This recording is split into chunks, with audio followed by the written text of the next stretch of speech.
yesterday.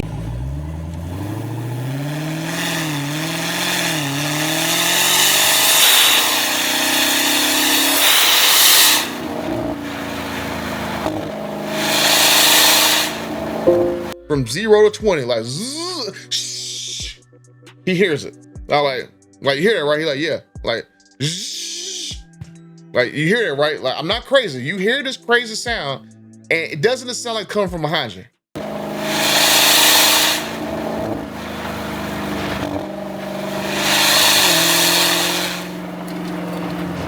Or he like, yeah, it does sound like coming from behind you. I'm like, okay, cool. So now y'all got an understanding of what exactly the sound is. I'm not the only person who heard this sound, so I let the shop foreman hear this.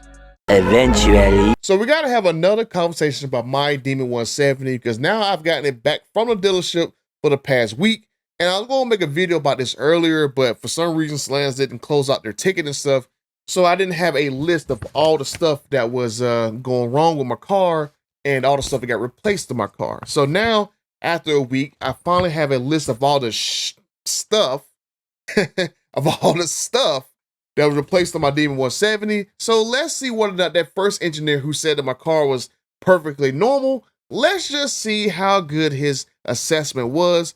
And we're gonna get into it in this video. So enough of this fluff, let's get to the stuff.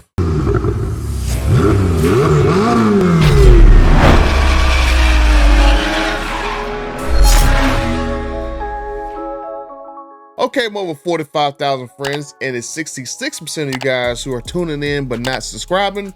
What are you guys waiting for? Help your butter out as I try to get my first milestone of 50,000 subscribers. So let's go and do a long story short about what has happened to my Demon 170 since I've owned it back in like around May of last year up to this point, because ever since I've had this car, it was never running 100%. So when I first got my car, I basically just broke it in as normal and just basically just had a 93 octane and kept that 900 horsepower. And then it wasn't until like the summertime of last year, around July, that I actually put E85 in my car for the first time, because I went and actually broke my car in at around 1,500 miles. So I put E85 in and I saw my car recognize E85 was in there. I didn't notice a difference. Like my car felt exactly the same. So I'm like, okay, what's going on here? And then a friend of mine told me my car was smoking, and then I went to the dealership, and the dealership was like, yeah, you got a couple of bad spark plugs and stuff, and I think they regapped a few of them, and that was basically about it. So I still did not feel the difference between 93 octane with 900 horsepower and E85 and 1,025 horsepower. So I just went basically a few more months down the road, and I'm going like, well, let me go get an oil change to put my car up for the winter time, because who's going to drive the D170 in the freaking winter, like November, December, January? So I got the oil change done at my actual local dealership, and I started developing around December or something. I started noticing that I had an oil spot on my floor that I talked about in other videos. So other videos that I've talked about my D170, all the stuff is in these different videos. I'm just kind of giving you guys like a long story short. So I get an oil spot in my actual garage floor in December, and then in January, that's when the whole spark plug recalls started to happen, which is something that I've been talking to Dodge about in the background, and they finally started to actually do this recall that they didn't want to call a recall, just like a customer satisfaction, whatever. But if you got to bring every single Demon 170 in to go fix and replace something, that's called a recall, no matter how you want to slice the word and whatever. It's a recall, right? So basically I had to get my actual recall done and try to figure out what was wrong with my car, because now it's leaking oil. So basically when they brought my car in for the actual spark plug recall, that's when they found out that my actual engine oil cooler is right there on the passenger front side of my car. That was basically damaged. And basically get the spark plug recall done, they had to go and order this new engine oil cooler. So I had to wait basically like a week, and my car had to basically stay there because they were saying that my car is not safe to drive my car with that big old oil leak because it can get worse. So I had to leave my car there at the dealership like a week and wait for them to actually get this actual oil cooler in, replacing everything, and then I picked my car up. But when I picked my car up and stuff, that's when I noticed that, hey, yeah, my car feels a lot more powerful than what it did because of that spark plug recall. Like I never felt my car have a big difference between 900 horsepower and 1,025 horsepower. When I drove my car for the first time, that's when I for the first time realized that, oh man, my car was not driving great at all the whole time period. even though I never had any like check engine lights or whatever, I never felt my car having that much extra power. So I got that done, but then I noticed that, hey, I'm having a real bad vibration in my car, and my car's making this air sound. So I'm going around looking at my engine bay the next day going like, oh snap, there's actually my, I can see the ground. My little engine belly pan, that's missing. So I go back to the dealership the next day and go have a conversation with them going like, hey, yeah, my engine belly pan that's supposed to be, you know, covering the bottom part of my engine and stuff, that's no longer down there anymore. So basically they said they had to order me another one because they had no idea where it was at. But when I went and talked to the dealership again after this next time, they was like, oh yeah, we found it. It was basically sitting off in the corner somewhere. And one of the techs that was working on my car, he had like a family emergency, whatever, so he had to leave. So that's why I wasn't on. So like, okay, cool, I got it. No big problem. They didn't mess up anything, but okay, cool. But then the next problem started to arise that now I got the spark plugs recall done. Now I got my oil cooler done. Now I got this engine belly pan done. Now my car is making this crazy sound. So I'm going like, okay, maybe this crazy air sound right here, I'll put right here in the video.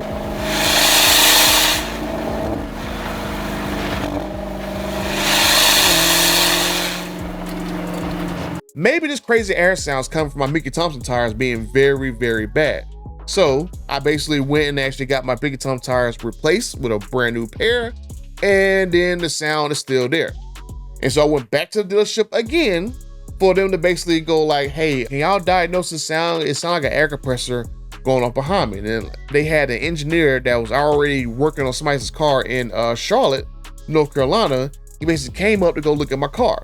And so that's when he wrote in this video right here. Let me read the part that really pissed me off, right? Basically, under heavy acceleration, the supercharged engine is drawing in a large volume of air to support the 1,025 horsepower output, resulting in a pronounced air intake noise. This is a normal characteristic of a high-performance forced induction system and is expected under full throttle conditions. The field service consultant test drove the vehicle and confirmed normal operation. The air intake system was thoroughly inspected for leaks, loose connections, and/or abnormalities. None were found. Conclusion: no abnormal issues found. Air intake noise under heavy acceleration is normal for this vehicle's design and performance level. The vehicle is operating as designed at this time. And then dealership told me that a guy had said that, hey, if I don't like the sound that my car is making, this sound right here,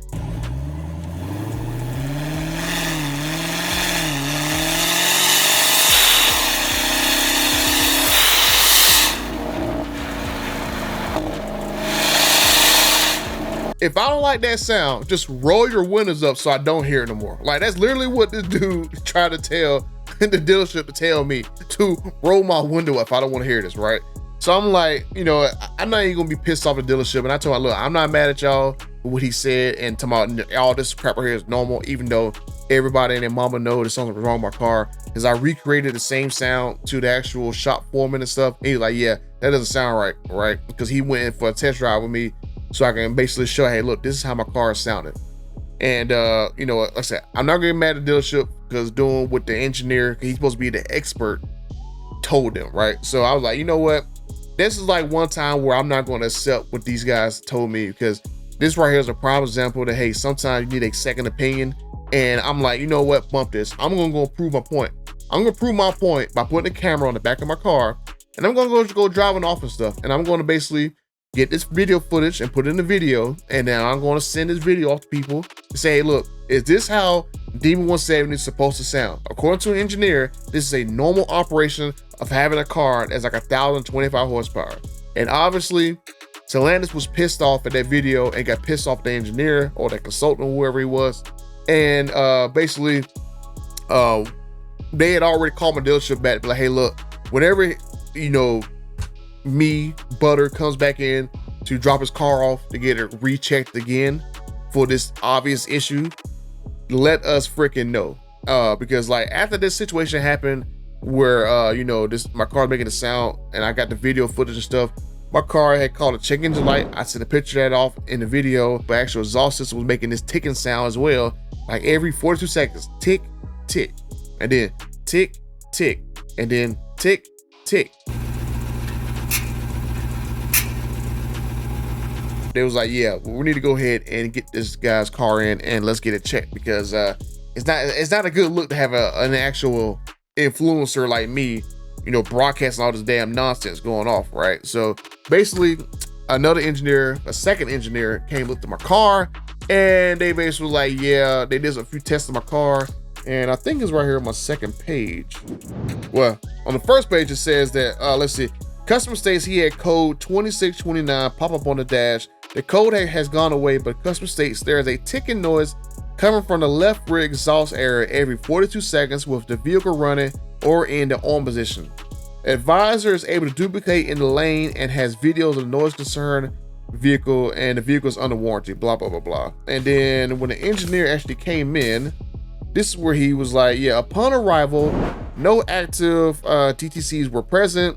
Audibly confirmed that the ticking noise near the exhaust and the air rushing sound during operation. Prior to the Chrysler engineer's arrival, the catalytic converters were shipped to the dealership for the possible resolution, because they heard my video through the internet and it was like, yeah, he probably need cats. So they went and sent catalytic converters to the dealership in advance for me to go ahead and basically get it in there, replace my car, and hopefully that's the end of all my issues and stuff. And then they were like, well, we're gonna send an engineer there as well to basically ensure this is the last time we gotta have Butter make a video about his car having the same issues been dragging on for months, right? So basically, replace both catalytic converters using all new OEM hardware and gaskets. They retested the vehicle, but the concern remained present. Further diagnosis required, and basically the engineer basically came on site after that. Chrysler engineer arrived on site to assist, replaced both exhaust actuators, and retested. Noise no longer present once the flaps open 100%. I had about, how many miles I had in my car? I had 4,000 miles on my Demon 170. So I was driving around with bad spark plugs in my car all the way to around I had about probably like 3,800 miles on my car. Ooh, I did a spark plug recall, which is probably what 90% more miles than every other Demon 170 on the roads, because a lot of people don't have that many miles on their car yet. So basically, the actual the bad spark plug basically messed up my catalytic converters and stuff. And it's not something new. This is something that Dodge knew about last year, because I've known of several Demon 170s last year that needed catalytic converters replaced. But I think my situation was worse than theirs, because my car has so many miles on it, and it got my catalytic converters destroyed probably worse than some of these other guys were. So basically, my catalytic converters basically got damaged from the spark plugs and sent shrapnel down the actual exhaust pipe, and then destroyed basically everything going downstream, because they replaced literally everything. So basically, the one bad thing about this, right, that I learned, that if you have these active exhaust flaps in your Challenger and Charger, that they gotta replace literally the entire exhaust system, because those flaps aren't removable. They're actually like welded in there, and the only thing that's removable is the actual actuators, not the actual flaps in the exhaust pipe and stuff, right? So even if it was only really my catalytic converters and my actual active exhaust flaps, those two things warrant you to replace the entire exhaust system. So that's why I had everything replaced. That was on my first page. Yeah. Let's see. The converter exhaust replaced, the nuts replaced, exhaust gasket, bolts, actuators, muffler exhaust, converter, catalytic converters replaced. So yeah, pretty much everything in my actual exhaust system was replaced. And after they did all of that, before I get to that part, I actually went back there and actually looked at my actual exhaust system, and yeah, it was actually true. Like the left exhaust flap was actually stuck. Like you literally had to use all your force to actually turn that one exhaust flap. And then the right one, it was sticking a little bit, but it was like it was easier to actually move it. But that left one was like you had to use all your force to turn that sucker. So I saw for myself that yeah, that crap was very bad. It was the last part on here. Final repair and verification. Engineer recommend replacement of the full catback exhaust system. They installed an all new OEM catback exhaust and replaced the left exhaust actuator again for consistency and reliability. Perform full operational verification with Chrysler Engineering. No abnormal noises present. The vehicle operating as intended. SAS repair completed. All issues resolved. Vehicles verified with Chrysler Engineering support. Was that the last page? Yeah, that's just rental stuff on the last page. I had a rental car. But yeah, basically that first guy who tried to tell me that, hey, I didn't know what I was talking about, to roll my window up to not hear this sound. Literally, this one guy misdiagnosed my car. And then the other engineer, who I guess is the real expert, had my whole entire exhaust system replaced. So I'm assuming this first guy didn't do the whole PCM testing or whatever and just use his freaking ears to go and try to tell me that I don't know what my ears are. I don't believe my ears. And yeah, so basically it's been about a week. I can't get this paper out there, but yeah, it's been basically about a week since I actually had my actual whole entire exhaust was replaced and my caps replaced and stuff. And dealership told me I had to basically break my car in again for a second time in order to actually not destroy my cats again, because they're actually brand new. So I gotta basically break it in like another about 500 miles in order to basically go actually and do the things that I normally would do in my car. So I put about, since about what, a week and some change, I probably put about 220 miles in my car. So I got another about 260, 70 miles to go to actually break my car in. So basically when I get around about 4,500 miles in my car, I'm actually able to actually go and actually test other things to make sure that nothing is wrong. So I'm gonna say, just basically off of me just driving my car and listen to how it sounds, my exhaust sounds way better. No check engine lights for the past 200 miles, and it sounds exactly how it's supposed to sound. And my car isn't like because it was feeling like it was trying to, like, you know, I guess pull timing or whatever, and it trying to act a little funny at times, whatever, and stuff like that. So I have not felt any of that stuff going on. So I'm assuming that my car is perfectly fine and I won't have any more problems with it. Knock on wood, or this is like fake wood or whatever. But I just basically want to say that, yeah, I'm hoping that nothing else goes wrong with my car. I'm hopefully gonna go ahead and break it in these last couple hundred miles, and then hopefully try to go and actually do a, I don't know, maybe do a drag event somewhere here and there, and see if I can actually, you know, get my car to see, you know, see how a D170 is supposed to actually, you know, work and feel and stuff like that. So definitely want to thank you guys at Stellantis, who actually saw my video. He knows exactly who he is, my dear friend. Saw my video, got pissed off at the engineer and stuff, and actually went ahead and in the background and got me taken care of to make sure that I don't have this problem again with my exhaust system, because anybody with a brain knew from listening to my car that something was definitely wrong. But so thank you to my dear friend who sent out a hit squad against me and my videos. But thanks to the dealership and everything, and thanks to the guys who was involved and helping me out in the background and stuff. So that's it for this saga about my Demon 170. Hopefully more videos about my Demon going forward. It's about me actually doing drag events or going to actually doing shows and stuff. But I'll probably let you guys know probably the next, I don't know, maybe sometime next month I'll fully break it in to get the 4,500 miles and stuff. So we'll go from there, and hopefully nothing but positive videos going forward, because now my car is driving terrifyingly fast. So let me know what you guys think, and until the end of and until the next time with my D170, we'll be out.